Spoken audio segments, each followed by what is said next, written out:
오늘은 그런 얘기를 할게요. 얼마 전에 굉장히 유명한 자바스크립트 패키지들이 있었어요. 노드 npm, 그러니까 노드 패키지 매니저에 많이 올라왔던 건데, 그런 이제 굉장히 유명한 자바스크립트 오픈소스 프로젝트들, 제가 이름은 정확히 지금 기억이 안 나는데 아마 바벨도 그 중에 하나였던 것 같고, 막 어쨌든 사람들 수만 명, 수십만 명이 쓰는 그런 라이브러리가 한동안 뭐 하루인지 반일인지 못 쓰게 된 적이 있었어요. 그 이유가 뭐였냐면, npm에서 굉장히 유명한 패키지가 하나가 있대요. 이제 패키지라면 라이브러리죠. 이제 leftpad라고, 제가 들은 게 맞다면 문자열에 정렬해 주는 거예요. 예를 들어서 문자열이 3개라면 왼쪽에 스페이스 5개를 박아서 8글자로 만들어 주거나, 뭐 문자열이 5개라면 3개를 박아서 8글자 만들어 주거나, 이걸 해주는 라이브러리가 굉장히 유명했대요. 노드 npm에서. 그래서 이게 leftpad라는 라이브러리인데, 그 원저자가 이제 뭐 npm 쪽하고 좀 이렇게 문제가 있어서 승질 나갖고 그걸 지워버린 거예요. 그 패키지명을 지워버리니까 그 패키지에 의존하고 있던 말도 안 되게 수많은 그런 자바스크립트 오픈소스 프로젝트들이 안 돈 거예요. 그래서 그게 망가졌죠. 그래서 이제 그 다음에 이제 이쪽에서 미국 쪽인지 영국 쪽인지 영어권에서 이제 어떤 개발자가 너네 코딩 못하냐? 어떻게 11줄짜리 이런 패키지를 니네가 직접 짜면 되는 걸 왜 이걸 라이브러리에서 네 메인 오픈소스 리포가 망가지게 하냐, 이런 얘기를 했어요. 그러니까 이제 거기서 또 엄청난 댓글이 달렸죠. 그래서 뭐 이거는 그게 문제가 아니라 재사용성을 위한 거고, 그러면 프로그래머가 어떤 코드를 짜던 간에 버그는 나올 수 있는 건데, 그럼 나는 내가 짜서 테스팅도 제대로 못해서 버그를 만들기보다는 이미 검증되고 테스트를 완벽하게 마친 다른 패키지를 쓰겠다, 이런 식으로 댓글이 많이 달렸고, 뭐 너는 코드 재사용성을 이해 못한다. 그리고 이제 그 원 저자가 또 찾아낸 엄청나게 말도 안 되는 패키지 하나가, 이 변수가 어레이인지 보는 한 줄짜리 코드, 그것도 따로 패키지로 만들고 있고 그거를 또 쓰고 있는 유명한 오픈소스 프로젝트가 있었어요. 그래서 이 사람이 하는 얘기는, 이건 너무 극한 거 아니냐, 코딩을 못하니까 이런 거에 의존하는 거 아니냐, 그러면 반대쪽 진영에서는 우리는 코드 유지보수를 위해 그런 거다 라는 식으로 많이 싸웠죠. 솔직히 여기에 대해서 제가 싸움에 가담하고 싶진 않아요. 저는 저만의 원칙이 있고 제가 어느 쪽인지도 알고 있는데, 일단 한 가지 오류를 제가 잡고 싶은 건 뭐냐면, 단지 남이 짠 코드고 많은 사람들이 쓴다고 해서 버그가 없다는 생각은 잘못된 생각 같아요.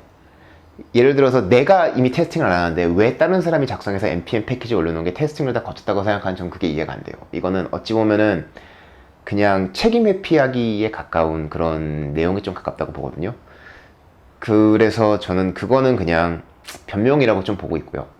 그리고 근데 오늘 하려고 했던 얘기는 그거는 아니에요. 제가 진짜 오늘 하려고 하는 얘기는 뭐냐면, 이런 일이 있어서 코드 재사용성도 좋고 코드의 안정성 좋아요. 근데 결과적으로는 이런 중요한 라이브러리가 다운이 됐다고 해봐요. 그래서 그게 뭐 반일이 됐든 하루가 됐든 다운이 됐어요. 누군가 그 똑같은 패키지를 만들어서 짜든 그 코드를 다시 써야겠죠. 근데 그 코드를 딴 패키지를 찾아서 쓴다고 하면은 그 코드가 검증이 된 거란 건 어떻게 알죠? 모르죠. 여전히 위험성은 그대로예요. 그리고 두 번째는, 내가 직접 짜도 전에 말한 것처럼 유닛 테스트 제대로 다 안 했고, 그럼 제 코드 버그가 있을 수 있잖아요. 그럼 결과적으로는 문제는 똑같아요. 그러면 언젠가 생길 문제를 결국 그냥 대충 미루고 있었다는 얘기거든요. 정말 중요한 거는, 이런 문제가 생긴 날이, 예를 들어서 제가 라이브를 나가야 되는 날이라고 생각을 해봐요. 라이브를 나가야 되는데 패키지가 사라졌어. 반일 동안 못 나가요. 그럼 어떻게 할 거예요? 제일 중요한 그거예요, 사실은. 그럼 너네가 테스트를 미리 한다면 라이브를 나가면 된다. 테스트가 망했기 때문에 라이브 안 나가면 끝이지 않냐. 지금 핵심은 그게 아니에요. 제가 오늘 라이브를 못 나감으로 해서 제가 고객한테 돈을 몇만 불로 물어올 수도 있어요. 한마디로 이거는 소프트웨어 엔지니어링, 사이클이라고 하나요? 그런 프로세스적인 면에서 봐도 굉장히 말도 안 되는 얘기거든요, 사실은. 왜냐하면 굉장히 언젠가 컨트롤이 아닌 부분에서 망가질 수 있는 거를 막 그냥 놔둔 거예요. npm 서버 다운되면 어떡할 거야, 막 이런 것도 있잖아요. 그럼 결과적으로는 회사 입장에서는요, 지금 이 지형이 맞다 저 지형이 맞다가 문제가 아니에요. 어느 회사든 제품을 만드는 회사면요, 이런 퍼블릭 리포에 의존하면 안 돼요. 그게 중요한 얘기거든요.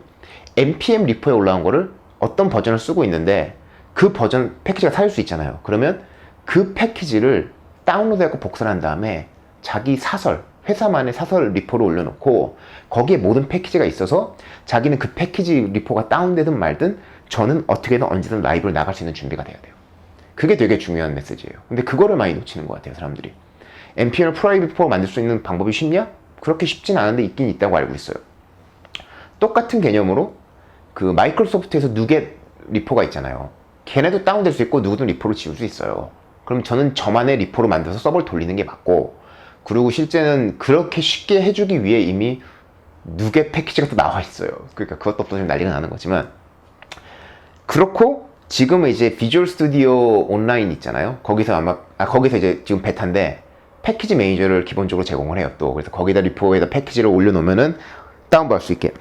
그건 내가 관리하는 그러니까 서버니까, 내가 소유한 비주얼 스튜디오 온라인 리포, 소스 코드 리포 플러스 패키지 리포니까 제 거죠. 누가 지울 수는 없지만 서버가 다운될 수는 있죠. 그럼 이제 그거는 또 이제 서버를 믿느냐 그거의 얘기인데, 저는 뭐 이렇게 깃허브나 이런 마이크로소프트의 서버는 그나마 좀 더 믿을 것 같아요. 허나 리포에, 그러니까 그 패키지 매니저 리포에서 내가 관리하지 않는 거에서 뭔가 사라지는 건 정말 제가 믿기가 좀 어렵거든요. 그럴 수 있다고 생각하기 때문에.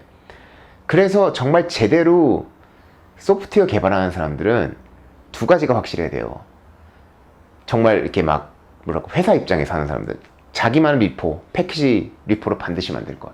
되게 중요한 거예요.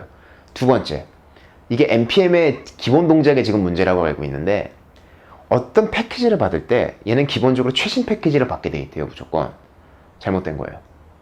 특정 버전을 받아야 돼요. 사실은 1.0을 내가 쓰고 있으면 지금 제가 만드는 코드에서 1.0만 써야 돼요. 그리고 내가 1.1로 만약에 최신 버전 업그레이드 하고 싶으면 누군가 업그레이드 해보고 테스트 해보고 그게 됐다 그러면 1.1로 업그레이드 하게. 제가 이 이야기를 왜 하냐면, 전에 있던 웹회사에서도 그 저희 프론트엔드 쪽 애들이 그냥 npm 그냥 그렇게 한다니까 그렇게 해서 패키지를 받아놓은 거예요. 근데 최신 버전을 받겠는데 지네 하드에 깔려있는 버전은 예전 버전이었고 새로 들어온 애가 받게 되는 버전은 새 버전이었거든요. 근데 예전 버전에 돌던 게 새 버전에서 안 돼. 뭔가 망가졌어. 그래서 얘는 그거 디버깅이랑 시간 낭비하고, 얘는 나는 되는데? 그러고 넘어가고 있고. 이런 것들. 라이브러리 버전 관리 굉장히 중요한 거죠. 소프트웨어 개발에서 사실은. 그리고 라이브러리 그런 거, 파일 잘 관리하는 거, 프로젝트 관리하는 거 되게 중요한 거였죠. 근데 이게 어느 순간 망가지고 있다는 게 웃겨요. 근데 뭐 좋은 소프트웨어 품질을 결정하는 거는 뭐 지금 말했던 것처럼 무슨 코드 재활용성? 아니면 뭐 네가 코드를 잘 짜고 혼자 짤 수 있다, 이 문제가 아니라 현재 있는, 그러니까 작동했던 것들, 패키지들, 라이브러리들, 이게 안 빠개져야 되는 거예요, 기본적으로. 왜냐면 거기에 맞춰서 코드가 돌고 있는 건 확실하니까. 그리고 똑같은 개념으로 제가 몇 번이나, 이건 예전부터 한 얘기인데, 보잉사 들어가면 아직도 비주얼 베이직 쓰고요. 왜냐면 그거는 다 시큐리티 검증 받고 무슨 뭐 ISO 검증 받고 다 한 거거든요. 버그 다 확인하고. 옛날 비주얼 베이직 6 단넷도 아닌 거, 그걸 못 올려요. 왜냐면 올리는 순간 버그 체크 다 해야 되고 막 검증 다 돌려야 되고 이러니까.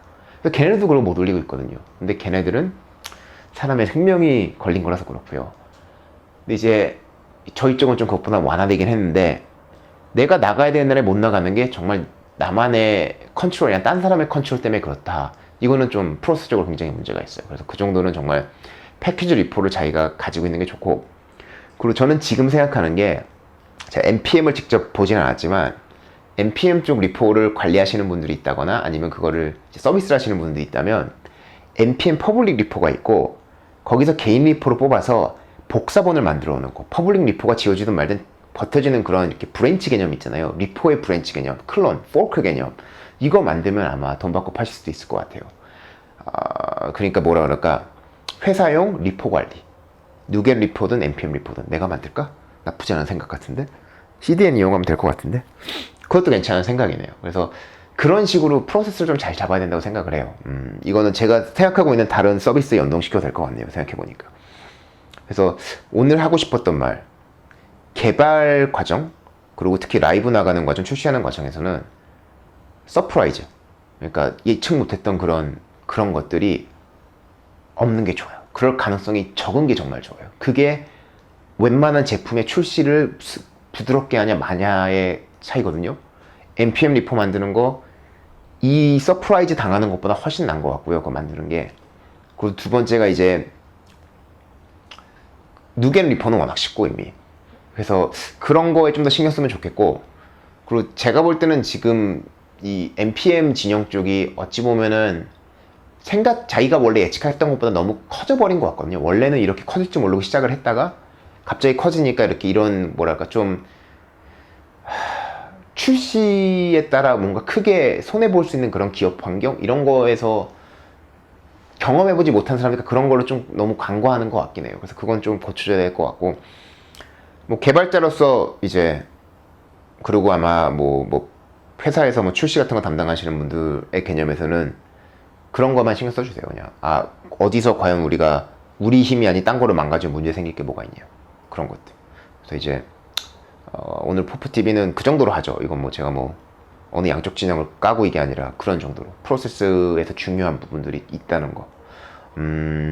예, 그 정도면 될 것 같네요. 오늘은 포프였습니다.